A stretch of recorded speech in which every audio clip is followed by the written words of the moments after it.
6월 26일 아침 송은재TV 시작합니다.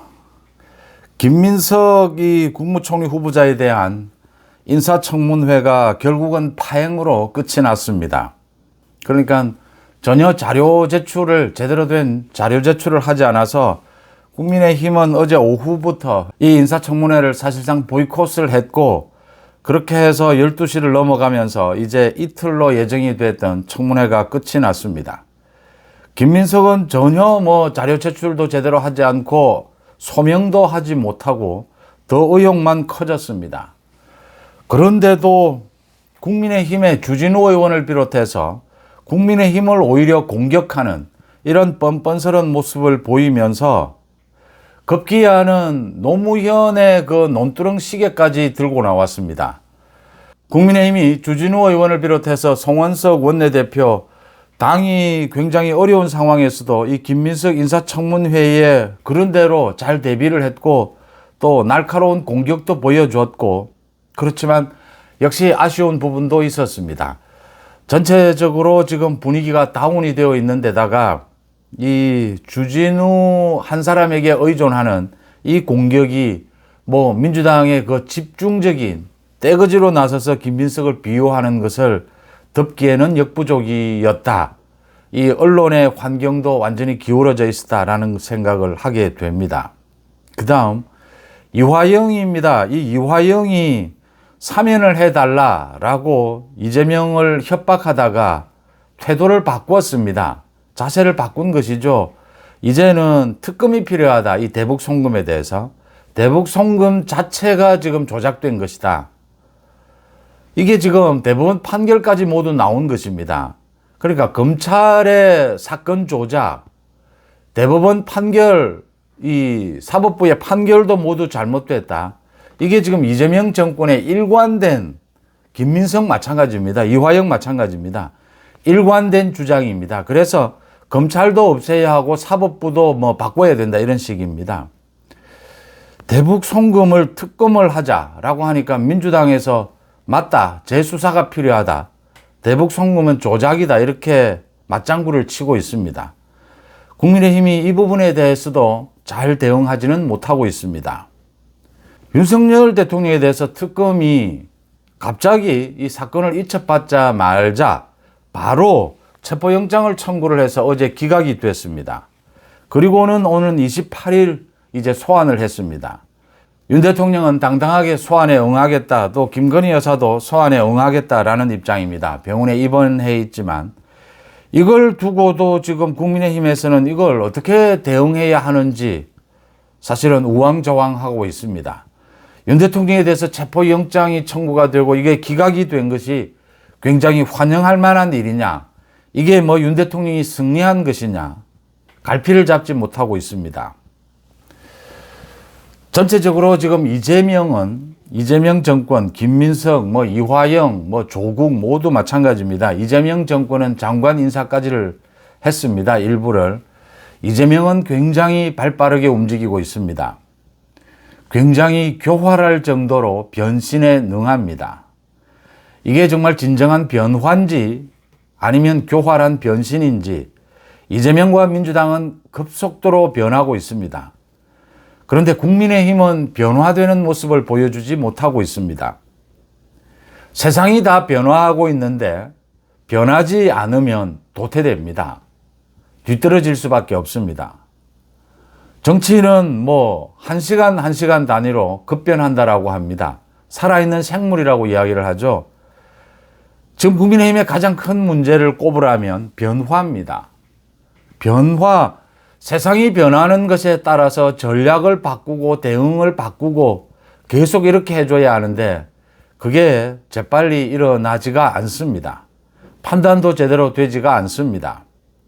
이달 말이면 김용태도 물러나고 송원석 원내대표가 비대위 권한 대행까지 맡게 됩니다. 그래서 송원석 비대위 체제가 되는 것입니다. 이제 8월 달에 전당대회를 한다라는 것은 합의가 됐는데 아직 날짜를 정하지는 못하고 있습니다. 김용태 부분이 아직 깔끔하게 정리가 되지 않습니다. 또 지도 체제를 놓고도 다시 집단 지도 체제로 가느냐, 돌아가느냐, 아니면 이 단일 지도 체제 그대로 유지하느냐 논란이 일고 있습니다. 제가 언제나 느끼는 것이지만 이 보수파의 국민의힘의 가장 큰 문제는 이 변화해야 할 때 변할 수 없는 것, 변하지 않는 것, 이게 가장 큰 문제가 아니냐.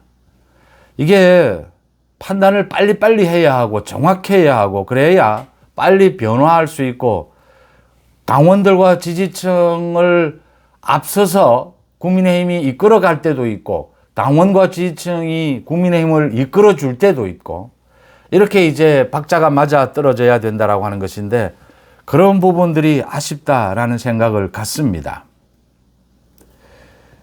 그러니까 하나하나 짚어보겠습니다. 김민석 부분입니다. 김민석이 이게 소명이 전혀 되지 않고 김민석은 뭐 나라 빚이 얼마인지도 모르고 전혀 국정에 대한 이해도도 없고 자기 의혹에 대해서 소명도 안 됩니다. 소명이 안 되니까 뭐 장모에게 돈을 받았다, 뭐 전처가 돈을 댔다, 현처가 뭐 돈을 뭐 끌어오고 현처가 뭐 어디를 투자를 하고 뭐 이런 식입니다. 증거를 대라, 증거를 안 대니까 가족을 부르자라고 하면 이건 뭐 또 인륜을 어기는 것이다, 뭐 이런 식입니다. 전혀 소명도 되지 않습니다. 그러면서 주진우 의원을 공격합니다. 주진우 의원은 국무총리 후보자가 아닙니다. 국무총리 후보자 청문회에서 이 검증을 맡은 청문위원을 공격하는 이런 짓거리를 벌입니다. 민주당의 간사 김현입니다. 제가 이 민주당의 국회의원 자격이 없는 대표적인 의원 중에 한 사람으로 꼽는 게 김현입니다. 그러니까 국민의힘의 각규택 의원이 이 뭐 여러 가지 말씨름 중에 간사가 무슨 벼슬이냐라고 하니까 뭐 왜 자기를 닭으로 비하하느냐 뭐 이따위 수준입니다, 지금. 이런 김현, 이런 민주당 의원들 그냥 떼거리가 많으니까 언론을 통해서 지금 기울어진 언론을 통해서 공격을 합니다. 근데 여기에 제대로 대응을 못하고 있다고 하는 점입니다. 그러니까 김민석은 이대로 이제 접고 이재명은 그대로 김민석을 임명하겠다라는 입장입니다.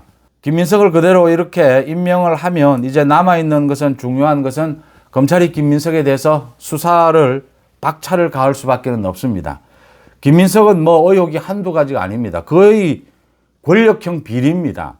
김민석은 저수지처럼 이 불법 정치 자금을 쌓아놓고 이걸 빌리는 것처럼 뭐 여러 가지 형태로 해서 또 가족처럼 지냈던 그 후원자와의 비리 이런 것들이 드러나 있습니다. 검찰의 수사가 아마 빠르게 진행이 될 것이다라고 보이고요. 김민석은 검찰의 수사를 안고 지금 임명을 하는 셈입니다. 이재명으로서는 김민석을 왜 이재명이 임명하느냐라는 걸 많이 여쭙는 분들이 많으신데 김민석이 이재명에게 입속에 혀처럼 굴었습니다. 그러니까 이재명이 지난 이 계엄 탄핵 정국을 지나면서 당을 완전히 장악하고 이 국정의 주도권을 쥐고 지난 대선에서 이길 수 있었던 가장 큰 공신으로 김민석을 꼽습니다. 자기 마음에 가장 들었다라고 하는 것입니다. 그게 김민석의 능력입니다. 그러니까 이재명은 지금 당정, 뭐 사법부 모두에 이재명 1인 독재를 가져가려고 하는 것입니다. 모두 이재명에게 말 잘 듣는 이재명의 판단대로만 따르는 이 쫄병들로만 다 채우겠다라고 하는 것입니다. 이게 이제 전형적인 독재죠. 제가 언제나 말씀을 드리지만 저는 뭐 정치인 개인을 한 번도 지지한 적도 없고 지지하지 않습니다. 또 믿지도 않습니다. 정치인 개인은 언제나 완벽할 수 없습니다. 누구나 다 마찬가지입니다. 그래서 한 개인에게 매몰되는 그런 정치는 언젠가는 망합니다. 그렇지만 이재명은 또 그 길을 달려갑니다. 그게 가장 발을 잘 맞추는 사람이 김민석이었다. 그래서 지금 사실은 좀 이재명에게는 부담스럽죠. 김민석 이런 게 같은 비리로 같은 의혹으로 이런 식이죠. 좀 더 뭐 명망가 이렇게 번듯한 사람을 임명하고 싶지만 그래서는 이재명이 자신의 사법 리스크를 극복할 수가 없습니다. 그래서 가장 지금 문제가 많고 이재명에게 아부하는 이런 김민석을 국무총리로 앉히고 싶었던 겁니다. 이재명은 이걸 강행하겠지만 검찰은 수사를 하게 될 겁니다. 국민의힘은 정확하게 여기에서 상황 판단을 할 필요가 있습니다. 지난해와 계엄이 있고 난 다음과 탄핵 정국과 대선 정국과 지금은 계속 다릅니다. 변화하고 있습니다. 세상은 급속도로 변화하고 있습니다. 이 변화에 발을 맞출 수 있어야 합니다. 이재명도 교활할 정도로 엄청나게 변하고 있습니다. 어제 다르고 오늘 다릅니다. 원칙은 지켜야 합니다. 그런데 안타까운 것은 뭐 이런 식입니다. 한동훈 문제가 많습니다. 한동훈은 지난해 하는 행동이나 지금 하는 행동이나 똑같습니다. 언제나 뭐 반윤석열입니다. 이게 말이 안 되는 것이죠. 제가 예를 들면요. 지난해는 윤석열 대통령 집권 시였습니다. 그때는 윤 대통령에게 지금도 할 수 있는 것입니다. 탄핵 정국이 되면 이 헌법재판소에 탄핵의 문제를 짚는 것입니다. 대선 정국이 되면 또 달라지는 것이고 지금은 이재명이 정권을 잡았습니다. 윤석열 대통령은 특검을 받고 있죠. 지금은 윤 대통령에 대해서 과도한 잘못된 부적절한 수사나 탄압이 있지 않느냐 이걸 보호해 줘야 될 입장인 겁니다. 왜 이런 상황 변화에 이 대선이 지나고 난 다음에 지금도 부정선거를 이야기하시는 분들이 있습니다. 맞습니다. 뭐 100건에 가까운 신고가 있었고 이 투표 관리가 잘못된 것이 많았습니다. 그런데 조직적으로 부정선거가 일어났느냐, 이 선거 투표의 결과를 바꿨느냐, 결정적인 증거는 아직 드러나지 않고 있습니다. 10년째입니다. 민주당이 먼저 이런 부정선거를 의혹을 제기하다가 지금 전략적으로 완전히 이 말도 꺼내지 않는 것은 이게 유리하지 않다, 이익이 없다라고 보기 때문입니다. 결정적인 증거를 찾기 전에는 이런 말하는 것 자체가 손해입니다. 또 있습니다. 지금도 계속 윤 대통령을 지키자 합니다. 윤 대통령 지켜야죠. 그런데 윤 대통령에 대한 과도한 특검의 정치적인 탄압에서는 지켜야 합니다. 근데 윤 대통령이 책임을 져야 될 부분은 져야 하죠. 조사를 받아야 할 부분은 받아야죠. 윤 대통령을 불법적으로 구속하려고 한다면 반대하고 나서야죠. 그런데 윤 대통령에 대한 조사가 필요하면 윤 대통령이 당당하게 언제나 응해야죠. 윤 대통령 부부가 응해줘야 소위 이 윤 대통령과의 정리도 가능한 겁니다. 국민의힘이 윤 대통령 탈당을 시키고 절연하면 끝났냅니까? 전 국민들이 그렇게 봅니까? 아니지 않습니까? 윤 대통령은 국민의힘이 탄생시킨 윤석열 정부였습니다.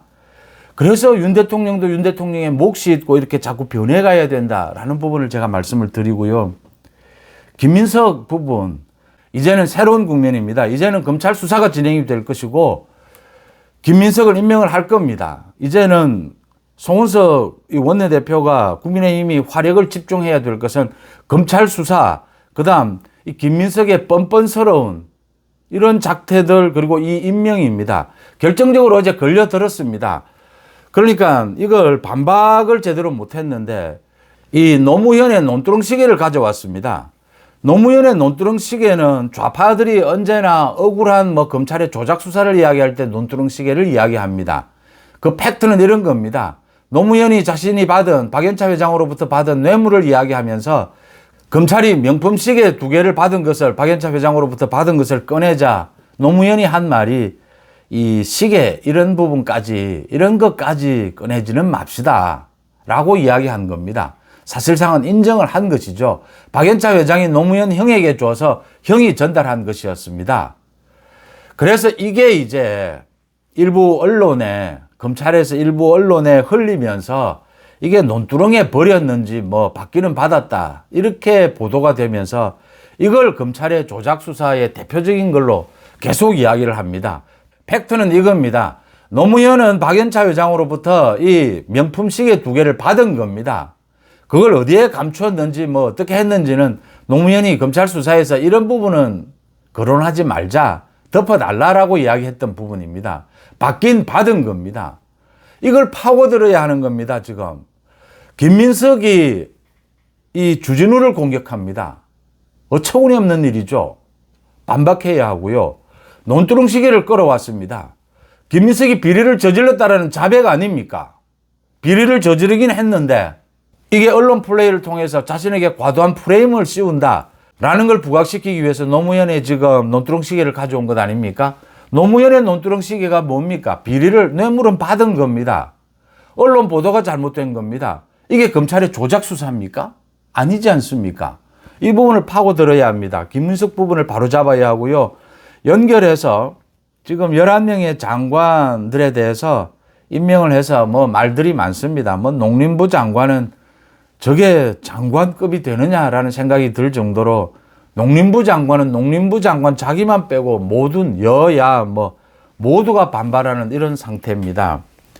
전재수가 있습니다. 해양수산부 장관으로 임명을 했고 부산의 국회의원입니다. 민주당에. 내년 6월 지방선거를 대비하고 있습니다. 이재명이 지금 하는 행동 하나하나는 자신의 이 방탄을 위한 국민 여론 끌어가기, 국정 장악력을 높이기, 그래서 내년 지방선거까지 가져가서 압승하기 뭐 이런 것들입니다. 이만큼 교활하고 빠릅니다. 변화가. 지금 전재수 해수부를 연말까지 그대로 부산으로 이전을 하라. 무조건. 전재수를 장관으로 임명을 해서 내년 부산시장 선거에 내겠다라는 겁니다. 지난 대선에서 무너진 곳, 안타깝게 무너진 대표적인 곳이 PK였습니다. 부산이었습니다. 지난 대선에 김문수가 왜 패했느냐? 가장 큰 이유 중에 하나가 부산이 무너져 버렸습니다. 이재명이 40%를 넘어버렸습니다. 이걸 어떻게 막을 것이냐?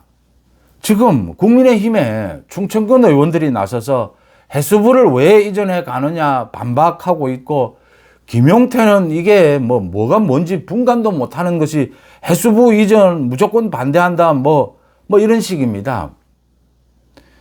전재수에 대해서 공격이 제대로 되겠느냐? 전재수는 자기 관리, 지역구 관리를 잘 하는 편입니다.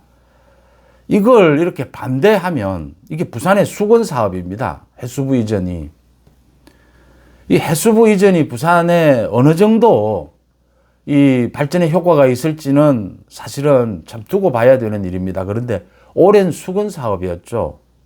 이 노무현 해수부 장관 때부터 뭐 이전한다 계속 이렇게 되어 왔던 것입니다. 그러니까 이런 것들이 참 힘든 것이죠.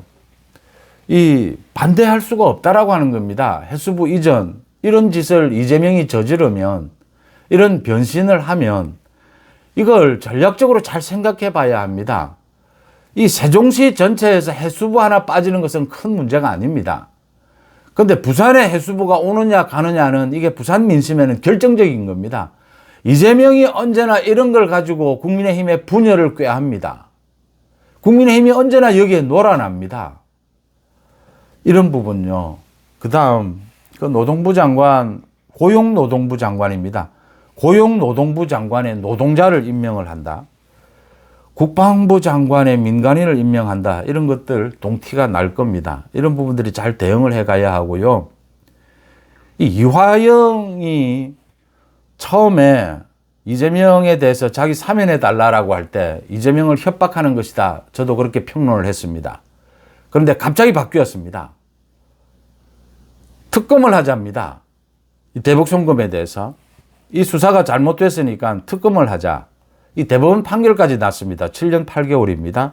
민주당에서 바로 받아서, 그러니까 민주당의 원내대표가 바로 재수사가 필요하다. 특검까지는 모르겠지만 대법원 판결까지 났는데 재수사가 필요하답니다. 다음 달에 이재명 재판이 걸려 있습니다. 저것도 연기를 노리고 있는 겁니다. 이 대북송금의 핵심적인 인물입니다. 3년 동안 외국에 도피하고 있던 KH그룹 배상윤 회장입니다. 언론 인터뷰를 통해서 이건 모두 조작된 것이다. 이재명은 전혀 관계가 없다. 귀국하겠다라고 했습니다. 검찰 수사를 받겠다라고 했습니다. 이 손발이 착착 맞아 떨어지고 있습니다. 이화영이 사면시켜달라. 자기는 뭐 대북송금 주범은 이재명 아니냐. 사면시켜달라라고 한 효과가 드러나는 겁니다. 이재명을 협박한 것입니다. 제가 이거는 뭐 확인할 수는 없지만 이 추측인데 장담할 수 있습니다. 눈에 보이는 그림이지 않습니까? 자, 이화영이 이재명이 취임을 하자 바로 자기 사면시켜달라. 나는 이재명 시키는 대로 했다. 대북송금. 그러니까 이재명이 누군가를 보냈을 겁니다. 이화영에게. 이화영 태도가 이렇게 빨리 바뀔 수가 없습니다. 이화영이 지금 감옥에 있는데 이렇게 빨리 판단을 할 수가 없습니다. 민주당이 이렇게 빨리 동조할 수가 없습니다. 변호사를 통해서 아마 이 메신저를 보냈을 겁니다. 이화영의 태도가 바로 바뀝니다. 특검하자랍니다. 바로 민주당이 받아서 좋다. 이건 특검이든 재수사가 필요하다. 대북 송금 전부 조작된 것이다. 그렇다면 뭐 판사들의 판결, 대법원 판결까지 모두 잘못된 것이다. 이 이야기입니다. 그리고 배상윤 귀국을 합니다. 인터뷰를 합니다. 전부 조작되더라고 합니다. 대북 송금도 조작이고 재판 잘못한 것이고 선거법 위반도 재판 잘못한 것이고 뭐 전부 검찰 조작이고 사법부 재판 판결 잘못한 것입니다. 대장동 뭐 다 마찬가지라는 식으로 가게 될 겁니다. 이런 식으로 전략을 바꾸고 있다. 굉장히 하루가 다르게 지금 교활하게 이재명은 자기 주변의 사법 리스크 이 부분에 대한 전략을 바꾸고 있다. 검찰 사법부 공격으로 가져가고 있다. 그런데 여기에 대해서 검찰과 사법부의 대응은 더디고 국민의힘은 곧바로 이 즉각 대응을 못하고 있습니다. 윤석열 대통령 이 체포영장을 곧바로 경찰에서 수사 기록이 넘어오자 특검에서 곧바로 체포영장 청구를 했습니다. 체포영장이 어제 기각이 됐죠. 그런데 환영하는 분위기입니다. 체포영장 기각이 됐다. 이게 환영할 겁니까? 읽히지 않습니까? 특검이 바보입니까? 자, 경찰에서 3번 소환을 했습니다. 윤 대통령이 안 나갔습니다. 여러 가지 이유로. 경찰에서 사건을 이첩하자 특검이 곧바로 경찰의 소환에 응하지 않았다는 걸 이유로 체포영장을 쳤습니다. 윤 대통령이 이야기를 했습니다. 특검이 소환을 하면 경찰과 특검은 다르지 않느냐. 특검이 소환을 하면 응하려고 했다. 그러니까 법원에서 기각했습니다. 그러면 특검이 소환하면 되겠네. 바로 28일 특검이 소환했습니다. 윤 대통령이 당당하게 응하겠다라고 했습니다. 이거 체포영장은 특검의 쇼인 겁니다. 그러니까 급죽이 협박인 겁니다. 윤 대통령에 대해서 꼼짝 못하게 지금 밀어붙이는 것입니다. 이 뒤에 뭐가 있을까요? 구속입니다. 구속. 최소한 윤 대통령은 무조건 구속시키겠다라고 하는 겁니다. 김용현도 이 석방 하루 앞두고 어제 구속 다시 시켰습니다. 윤 대통령이 이걸 모를 리가 없죠. 근데 어쩔 수가 없는 겁니다, 지금. 이게 이제 소위 이 특수부 검사들, 윤 대통령이 뭐 특수부 검사 출신이니까 더 잘 알 겁니다. 이게 지금 체포영장을 쳤다, 기각했다, 그래서 환영한다, 뭐 이럴 내용이 아닙니다. 체포영장에 무게를 둔 게 아닙니다. 여기에서 체포영장 기각시키기 위해서 윤 대통령은 할 수 있는 건 소환하면 나가겠다라고 하는 것 밖에는 이건 전부 특검이 짜놓은 거물망이었습니다. 윤 대통령이 28일은 나갈 수밖에 없고 나가야 합니다. 또 윤 대통령 부부가 특검의 수사는 성실히 받아야 합니다. 불법적으로 또는 무리하게 윤 전 대통령을 꼭 구속시키는 부분에 대해서는 강력하게 국민의힘도 반박하고 나서야 합니다. 윤 대통령이 탈당했으니까 뭐 윤 대통령과 전련했으니까 그러면 다 끝납니까? 그게 무슨 쇄신입니까? 그게 개혁입니까? 제대로 국민들에게 설득력도 없는 걸 들고 한 달 넘게 싸우고 있습니다. 당의 분열만 일어나고 있습니다. 다시 말씀을 드리면요. 그러니까 개혁도 필요하고 쇄신도 필요합니다. 근데 할 수 있는 능력이 되는 사람이 해야 하는 것이고 또 하나는 때와 장소를 가릴 수 있어야 하는 겁니다. 지금 개혁 쇄신 윤 대통령과의 절연을 이야기해가지고 도움될 게 아무것도 없습니다. 당의 분열밖에는 없습니다. 전련을 해도 전련이 안 됩니다.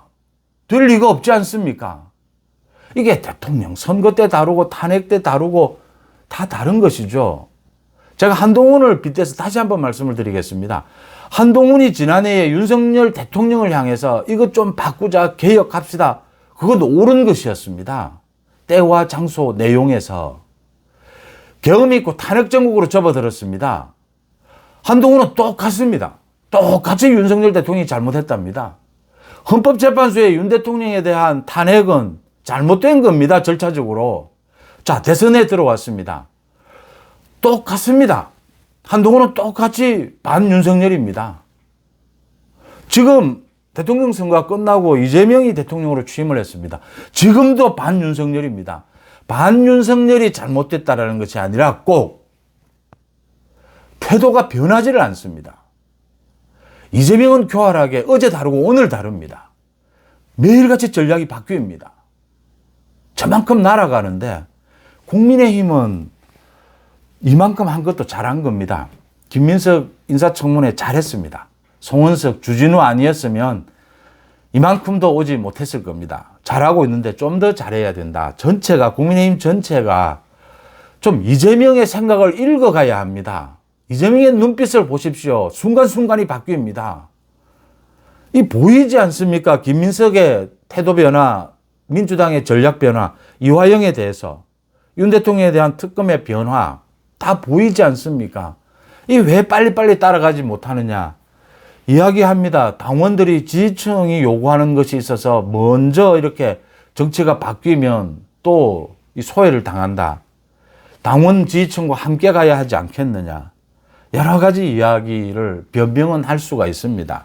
참 마지막으로 이 답과 관련해서 지금 국민의힘에서 이제 김용태는 이번 월 말로 끝을 내고 송원석 비대위 체제로 가서 이제 전당대회를 하는데 또 집단 지도 체제 이야기가 나옵니다. 이게 10년 전까지 하다가 끝을 냈죠. 그러니까 당대표와 최고위원 선거를 함께 하는 겁니다. 그래서 득표율 1위가 당대표가 되고 2위가 뭐 최고위원, 3위 이렇게 되는 식입니다. 그래서 집단 지도 체제로 가는 것이죠. 지금은 당대표 선거와 최고위원 선거를 분리해서 하죠. 후보부터. 이제 단일 지도 체제죠. 지금 집단 지도 체제로 다시 가자. 왜냐하면 지금 뭐 친윤, 친한 이렇게 계파 갈등이 첨예하니까 이거 적당히 좀 너무 첨예해지지 않도록 이렇게 가야 하지 않겠느냐. 부담스럽다. 그렇게 가면 또 망합니다. 그게 봉숭아 학당이었지 않습니까? 그게 지금 맨날 김무성 때에 또 홍준표 때에 뭐 강재섭 때에 그 봉숭아 학당이었습니다. 당대표가 이 말 하면 그 자리에서 바로 대고 언론 앞에서 소위 최고위원, 1위 최고위원이 반대하고 3위 최고위원이 또 다른 이야기하고 뭐 그 무슨 당나라 군대 봉숭아 학당 되는 겁니다. 정면으로 붙어야 합니다. 뭐 친윤이든 친한이든 뭐든 정면으로 붙어서 제압을 해야 합니다. 이기는 쪽이. 제가 말씀드리는 이렇게 빠르게 바뀌는 정치 환경 변화 속에서 누가 빠른 대응책을 보여줄 수 있느냐. 누가 빨리 이재명 정권, 저 이재명의 사법 리스크를 가지고 정말 뼈를 때리는 공격을 해서 검찰과 사법부를 지켜낼 수 있느냐. 이걸 해낼 수 있는 리더십을 보여주는 사람이 당선될 것이고 당선되는 쪽에서 그 반대쪽을 제압해야 합니다. 철저한 단일 지도 체제, 더 강한 단일 지도 체제로 가야 할 때입니다. 지금은. 지금 봉숭아 학당식으로 다 집단 지도 체제로 가면 이거 당하지 말자는 겁니다. 전당대회 할 필요가 없는 겁니다. 전당대회를 왜 합니까? 저 이재명 정권에 맞서서 제대로 된 전투력을 보여주자, 결집력을 보여주자라고 해서 지금의 쇄신을 해봐야 설득력이 없다. 빨리 당대표를 뽑아서 쇄신도 하고 결집력을 보여주자. 그래서 전당대회 하자는 것 아닙니까? 그런데 무슨 엉뚱하게 거꾸로 또 집단지도 체제입니까? 한 번쯤 깊이 생각해 봐야 될 부분이 아닌가 여깁니다. 6월 26일 아침 송은재TV 마칩니다. 고맙습니다.